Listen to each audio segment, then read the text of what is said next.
Vikas sir.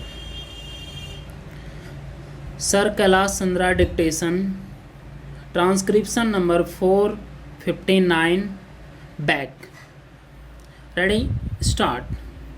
As you are aware, 70% of the population of the country reside in villages. The biggest industry that we have got is agriculture, and nobody can deny the fact that the return for agricultural produce has certainly increased, which has resulted in an increased purchasing power in the rural areas, and which is now being spent on higher consumption. It is for the purpose of retaining consumption of food grains that I am suggesting that we must make every effort to remove that surplus purchasing power for the benefit of society as a whole.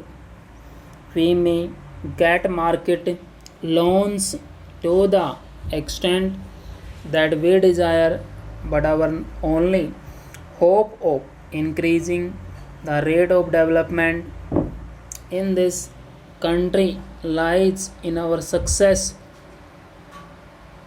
of small savings, because unless we intensify our efforts in mobilizing the resources lying in the rural sector, that saving is likely to be dissipated. Full stop.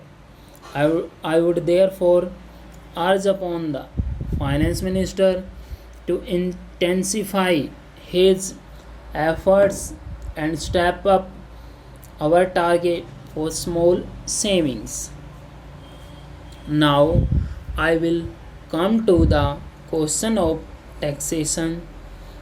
The finance minister has made proposals for raising a further revenue of rupees 23 crores only, even though on current account there is a deficit of rupees 82 crores. He has not though thought it wise to raise the entire amount by taxation. In that direction, he has adopted the wisest course, because the level of taxation that we have now raised is of such a nature that it may be that further raising of resources by taxation may hamper production, because the task of the finance minister is to evolve such a system of taxation it does not hamper production, but in a way proves as an incentive. Now, for that purpose, let me take the case regarding his proposals for direct taxation.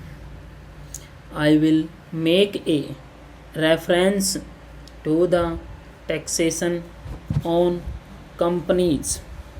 The finance minister has been assailed on both sides, neither my friends sitting opposite nor the Federation of Indian Chambers of Commerce and Industry are satisfied.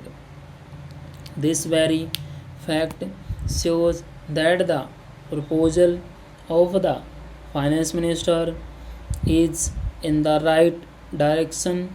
Those friends who opposed the withdrawal of the wealth tax on companies did not care to study the speech of the finance minister.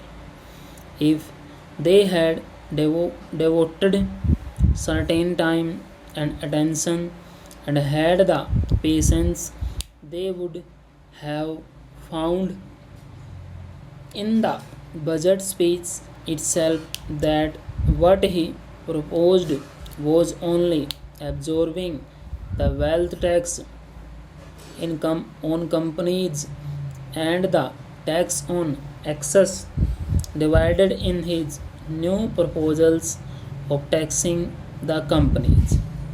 A great furor has been raised regarding doing away with the grossing of dividends.